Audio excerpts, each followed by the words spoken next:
ಈಗ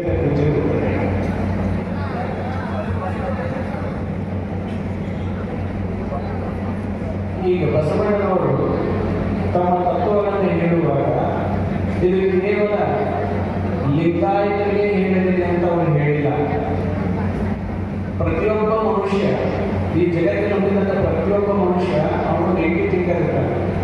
ಆ negative thinker ಇದ್ದದನ್ನು positive ಥಿಂಕರ್ನಾಗಿ ಮಾಡಬೇಕು. ಅಂದರೆ ಮಾನವನಿಕರನ್ನು ಶರಣನಾಗಿ ಮಾಡಬೇಕು, ಮಾನವನನ್ನು ದೇವರನ್ನಾಗಿ ಮಾಡಬೇಕು ಅನ್ನೋ ಸಂಕಲ್ಪ ಬಸವಣ್ಣವರು. ಅದಕ್ಕಾಗಿ ಬಸವಣ್ಣನವರು ಇಡೀ ಜಗತ್ತಿನಲ್ಲಿ ಉಳಿದಂಥ ಎಲ್ಲ ಮನುಷ್ಯರಿಗೂ ಅವರು ದೇವನಾದಂಥ ತತ್ವಗಳನ್ನು ಬಸವಣ್ಣವರು ಹೇಳಿದ್ದಾರೆ. ಅದಕ್ಕಾಗಿ ಅವರು ಏನಂತಾರೆ, ವಿಶ್ವಗುರು ಅಂತ ಕರೀತಾರೆ. ಇದಕ್ಕೆ ಲಿಂಗಾಯತರಷ್ಟೇ ಮೀಸಲಾಗಿದ್ದೀರಿ ಅಂತ ಹೇಳ್ತಾರೆ. ಆದರೆ ಬಸವಣ್ಣವರು ಲಿಂಗಾಯತರಿಗೆ ಮೀಸಲಾಗಿಲ್ಲ. ಆದರೆ ಬಸವಣ್ಣವರ ಬಗ್ಗೆ ಅತಿ ಅಭಿಮಾನವನ್ನು ಇಟ್ಕೊಂಡಂಥವರು ಅವ್ರು ಯಾವತ್ತೂ ಬಸವಣ್ಣನ ಫೋಟೋ ಹಾಕೊಂಡು ಬಸವಣ್ಣನ ವಚನ ಹೇಳಿಕೊಂಡು ಹೋಗ್ತಿರ್ತಾರೆ. ಅದಕ್ಕೆ ಇವರು ಬಸವಣ್ಣವ್ರನ್ನ ಲಿಂಗಾಯತರಿಗೆ ಮೀಸಲು ಮಾತಾಡುವಂಥ ಜನರಿಗೆ ಅನಿಸ್ತದೆ. ಆದರೆ ಬಸವಣ್ಣರ ಬಗ್ಗೆ ಯಾರು ಅಭಿಮಾನ ಇಟ್ಕೊಂಡಿರ್ತಾರಲ್ಲ, ಈ ಕೆಲವು ಮಂದಿ ಎಷ್ಟೋ ಮಂದಿ ಶರಣರಿದ್ದಾರೆ ನಮ್ಮಲ್ಲಿ. ವಿ ಸಿದ್ದರಾಮಯ್ಯ ಶರಣರು, ವಾಗ್ದೇವಿಕಾಯರು, ಇವ್ರು ಯಾರು ಉತ್ತರ ಲಿಂಗಾಯತ ಅಲ್ಲ.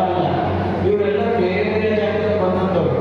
ಆದರೆ ಉತ್ತರ ಲಿಂಗಾಯತ ಅಂತ ಹೇಳಿದ್ವಿ, ಅದಕ್ಕಿಂತಲೂ ಭಾಳ ಅಭಿಮಾನದಿಂದ ಬಸವಣ್ಣವ್ರನ್ನ ಎದೆಯೊಳಗ ಮನಸ್ಸೊಳಗೆ ಇಟ್ಕೊಂಡು ಅಡ್ಡಾಡ್ತಕ್ಕಂಥ ಶರಣರಿದ್ದಾರೆ. ಅದಕ್ಕಾಗಿ ಕೇವಲ ಲಿಂಗಾಯತರಿಗೆ ಸೀಮಿತ ಅಲ್ಲ ಬಸವಣ್ಣ.